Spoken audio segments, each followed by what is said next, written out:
विचारों की इस प्राचीन बुद्ध नगरी पर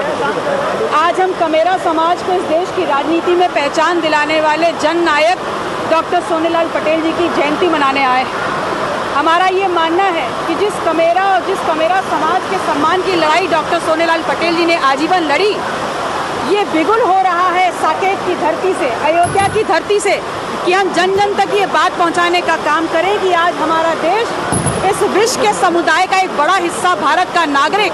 आज ऐसी एक संक्रांति काल की बेला पर खड़ा है जहां पर एक तरफ मंथन हो रहा है और दूसरी तरफ बंधन में बंधा हुआ है। मंथन इस बात का है कि अगर हमारा देश विश्व की सबसे बड़ी लोकतांत्रिक शक्ति है, सबसे बड़ा लोकतंत्र है, तो फिर यहाँ पर हमको जो राजनीतिक हमको बराबरी का अधिकार संविधान के द्वारा वोट देने का अधिकार मिला है, उसको अधर्मी लोग धर्म की राह पर हमको चला करके धर्म का शोषण करते हुए वो हमारे अधिकारों को छूने का काम कैसे कर रहे हैं, हमारे भविष्य को छेड़ने का काम कर रहे हैं। इस बात का सवाल और इस बात का जवाब लेने आज हम आए। देखिए, डॉक्टर सोनेलाल पटेल जी ने जब मिशन शुरू किया था तो उन्होंने कहा था कि जब डॉक्टर सोनेलाल पटेल चले भी जाएंगे तो अरबों खरबों डॉक्टर सोनेलाल पटेल पैदा करके जाएंगे।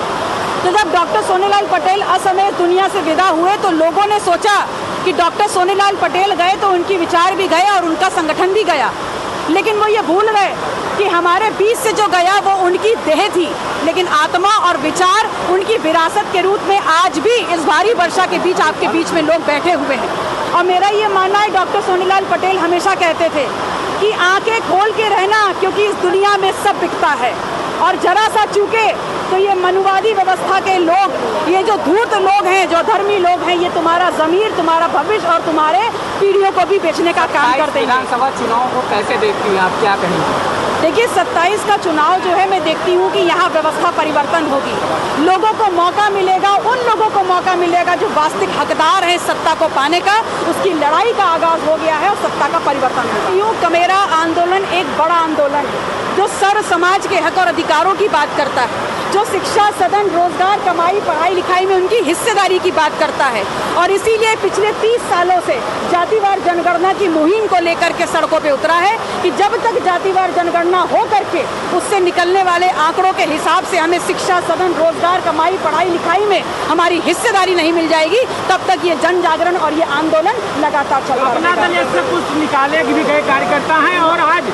अपना दल को छोड़कर एक नया अपना दल मोर्चा पार्टी का गठन हुआ है, इसको लेकर क्या कहेंगे? नहीं, इससे मेरा कोई कमेंट नहीं। मैं सिर्फ इतना कह सकती हूँ कि डॉक्टर सोनेलाल पटेल ने जिस मुहिम का आगाज किया था, आज हर कोई डॉक्टर सोनेलाल पटेल के किए हुए काम, उनके संघर्षों को बेचने में आमादा है, लेकिन भूल गए कि आत्मा और विरासत अभी भी माता जी के हाथ में।